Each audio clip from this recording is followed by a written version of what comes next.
On the day of my grandfather's funeral, my sister Jessica clapped her hands with a big smile and said, Finally, today is a celebration. That annoying old geezer is finally gone. "What? How could you?" Just as I was about to grab her, Jessica shoved a piece of paper in front of my face. Look at this. It's the deed to the land that the old geezer owned. As if today, this $5 million land belongs to my husband and me. Oh, and by the way, Grandma and Nancy's house is on our land. You get what I'm saying, right? Jessica smiled eerily, then her expression turned cold. I'm telling you to move out. All I want is the $5 million land. I don't need a 90-year-old grandma or you. No way. What a face. No matter how much you scream, the facts won't change. My future is bright and rosy now. As I trembled with anger, Grandma gently placed her hand on my shoulder.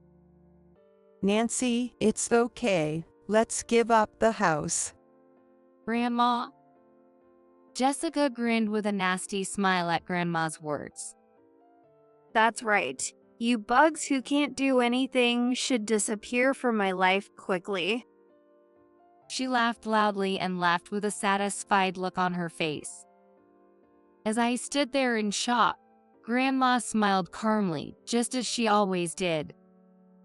"Grandma, are you really okay with this?" But the moment our eyes met, I realized that her smile was different from usual, and I felt a chill run down my spine. Yes, it's fine, because those two are already finished. My name is Nancy. I still live with my family, even now that I'm an adult and married. I live with my husband, David, my grandfather, and my grandmother. I lost my parents in an accident when I was young, and my grandparents raised me. My grandparents, who raised me, had grown older, and even though they are still relatively young, it would probably be more convenient for them to live together. More than anything, I wanted to give back a little for all they've done for me and help make their lives a bit easier, so I chose to live with them. I take care of all the household chores and look after my grandparents, even though both my husband and I work full-time. The deal was that I would cover the living expenses, and David reluctantly agreed to live with us. Whenever we got bonuses, we would go on trips with my grandparents. When we went out to eat or travel with my grandparents, David rarely joined us, so it was usually just the three of us. Even though I thought he should spend more time with us since we were married, I figured he was already making an effort by living with us, so I didn't say anything and let him do as he pleased. I thought things were going well. I was happy. But this happy life was about to crumble so easily. That day, as usual, David didn't join us when we went out to eat with my grandparents and did some shopping at the mall. On our way home, I hurriedly bought some small gifts for David, who was waiting alone at home, and when we got back, I saw a familiar car parked in front of the house. It was a bright pink compact car. It was Jessica's car. I had an older sister, Jessica, who was 3 years older than me, but she disliked our grandparents. Ever since she was in elementary school, Jessica disliked having our grandparents come to sports day or parents' day. While everyone else had young, stylish parents, she felt embarrassed to be the only one with elderly grandparents. On top of that, the lunches our grandparents made were usually traditional, and she felt embarrassed comparing them to her classmates' colorful, cute lunches. Jessica left home as soon as she graduated from high school, as if she was escaping. It was unusual for her to come to the house.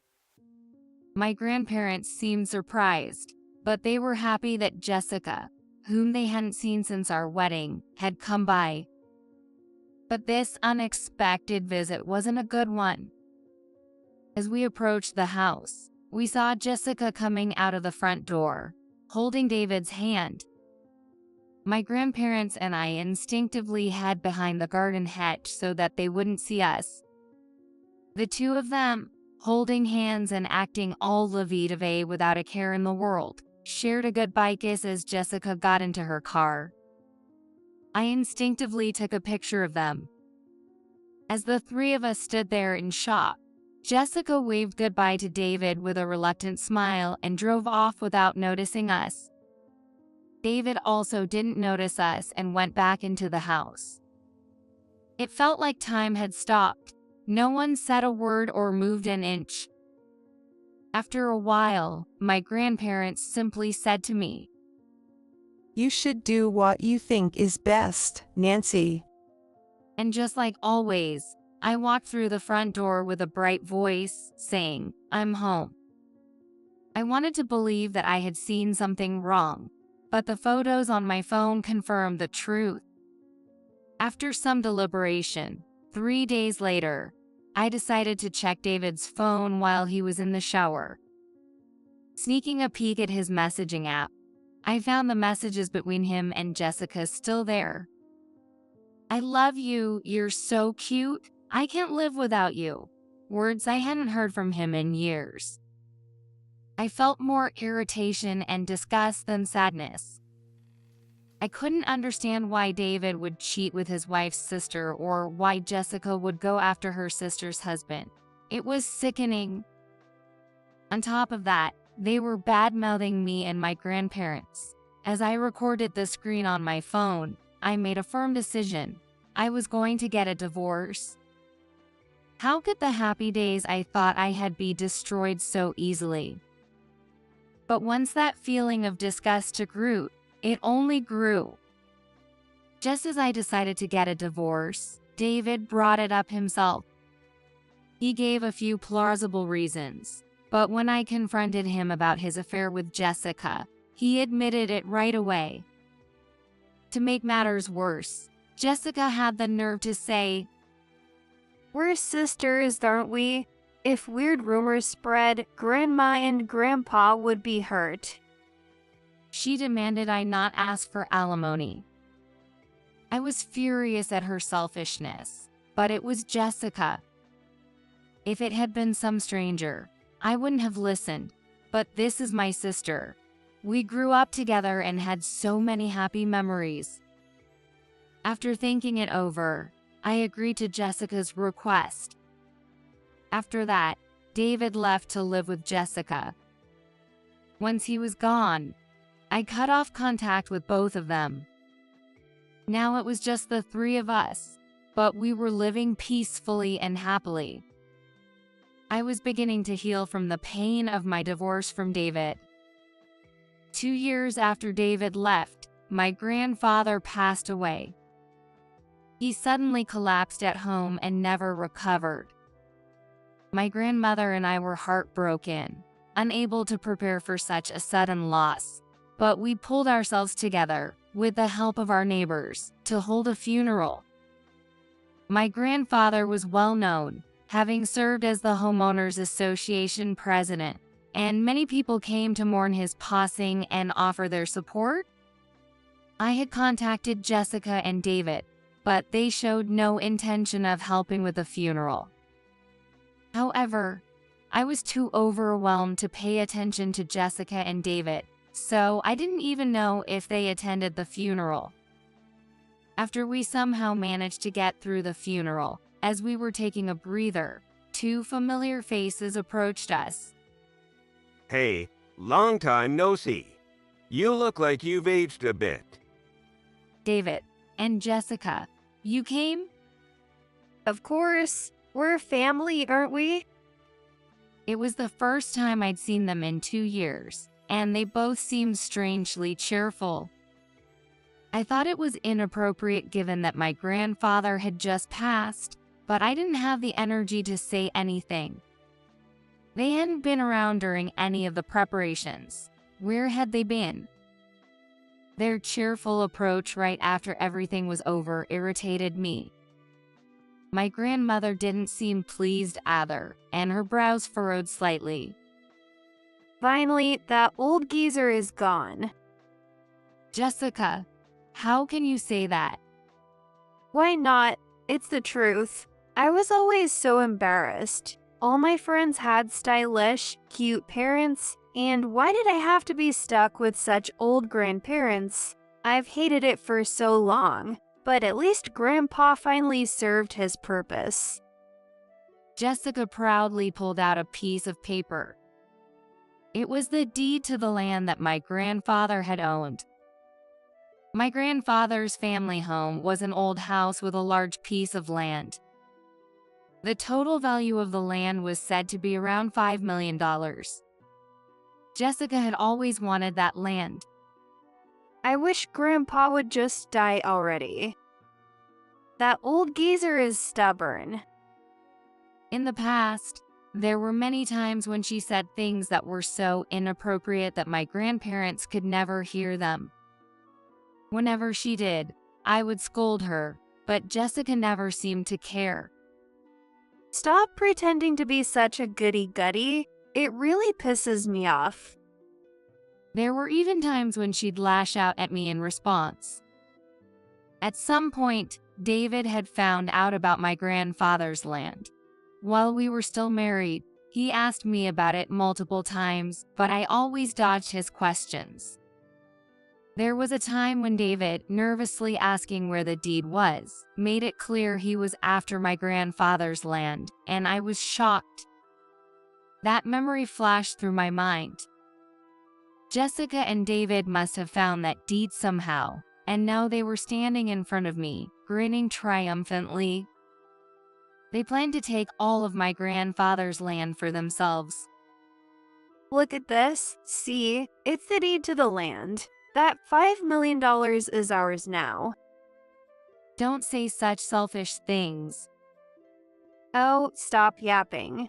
No matter how much you bark, it's already ours. You know, Grandma and Nancy's house is on our land. So hurry up and move out, will you? All I want is the $5 million worth of land. I don't need a 90-year-old grandma hanging around. How could you? After everything they've done for you, how can you say something like that? You're still the same, aren't you? I've always hated how you pretend to be the perfect little goody-goody, Nancy, but now you can say whatever you want. It doesn't bother me one bit because I've taken your husband and your house. I was left speechless by Jessica's words. A mix of sadness, anger, and shock churned inside me, leaving me unable to respond. Just as I instinctively clenched my fists and took a step toward Jessica, my grandmother stopped me. Nancy, wait a moment. Grandma. Even after hearing Jessica's cruel words, my grandmother maintained her usual calm expression as she looked at Jessica and spoke. Jessica, I understand. If you're going to go that far, you can have the land. Wait, Grandma, are you sure? Yes, it's fine. If she wants it that badly, let her have it. We can find another place to live. But in exchange, you must give up any other inheritance. With $5 million worth of land, I'm sure you won't mind if Nancy and I keep the rest. Fine by me. There's probably nothing valuable in the rest of the inheritance anyway. So, Grandpa's land is ours now. Once you get that, hurry up and move out. I'm being generous, so I'll give you a month. Use that time to find another rundown shack to live in. With that, Jessica turned her back on us, looking pleased with herself. David, trailing behind her, had a smug grin on his face as well. We're rich now. I overheard him telling Jessica. As I watched them walk away, my anger remained. Not only had they forcibly taken my grandfather's land, but they had also insulted my grandmother, who had raised them. I was seething with rage. I couldn't understand why my grandmother had let Jessica get away with it. But then, my grandmother let out a soft chuckle, almost too quiet for me to hear. Those two are finished. She whispered, just loud enough for me to catch.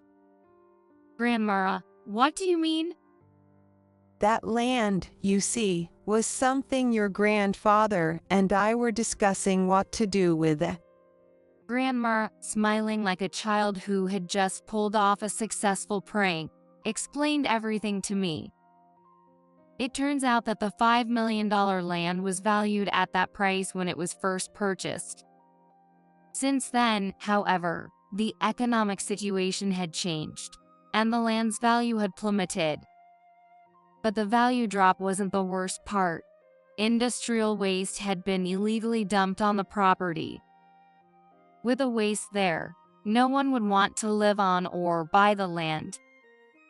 The company responsible for the dumping had gone bankrupt, and when we consulted the local authorities, they said there was no immediate danger to the surrounding residents, so they didn't take any action. In the end, we were left to handle the cleanup ourselves, which would cost a fortune. And even if we did clean it up, the land's reputation was ruined, so it would be nearly impossible to find a buyer. To make matters worse, because of the land's size, the taxes were enormous. As my grandparents got older, managing the land became increasingly difficult for them, and instead of being a source of income or an asset, it turned into a burden, costing them a fortune in taxes just to hold on to it. My grandmother had been struggling with what to do after my grandfather passed away. At that time, Jessica had asked to see the deed to the land. With everything going on with the funeral, I hadn't even realized Jessica had come over. My grandmother, sensing Jessica's intentions, had played along, pretending to be fooled and showing her the deed. Jessica, who looked pleased as she checked the deed, did exactly what Grandma had suspected. She stole the deed while we were away. Despite all the love my grandmother had poured into Jessica, she had only ever received cruelty in return. It wasn't that she expected anything in return for her love, but dealing with constant verbal abuse had worn her down. Just because they were her grandchildren didn't mean they were automatically lovable. Even when you're related by blood, you're still separate individuals. There's no rule that says you have to love someone.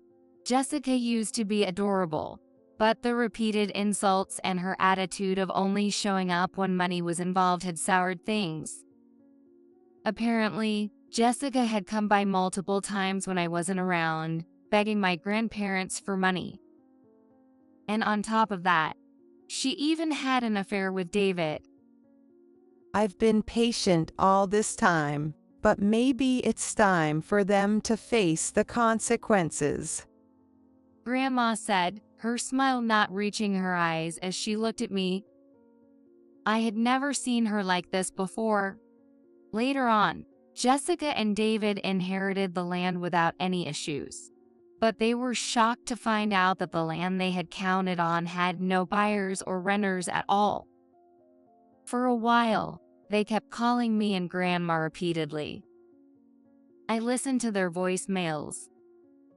No one wants land with garbage buried on it. What's the point of owning this? It's useless. How could you do this to us? We're family. This isn't what we agreed on. You said the land would be valuable. Hand over the inheritance money as alimony. Their voices were full of anger, but both Grandma and I ignored them. Jessica and David didn't know about the taxes, and when they received the notice of the enormous tax bill, they panicked. David, who thought he'd be getting a lot of money, had remarried Jessica, but now the land wasn't generating any income, and they had to pay way more in taxes than they expected. He started pressuring Jessica for a divorce, claiming this wasn't what he signed up for, and their relationship became increasingly strained. After countless unanswered calls to me and Grandma, Jessica finally ambushed Grandma at the grocery store she frequented and tearfully pleaded with her. I can't pay this kind of money. Grandma, what am I supposed to do? Fortunately, a neighbor who saw the altercation stepped in and held Jessica back while another called the police, preventing the situation from escalating further. Because of this incident, Grandma and I decided to prioritize our safety. Using the money my grandfather had left us, we built a house far away from Jessica and David. The new house is smaller than our old one, but it's just the right size for the two of us. The location is convenient, and our neighbors are all wonderful people. I'm still living happily and enjoying life with my beloved grandma.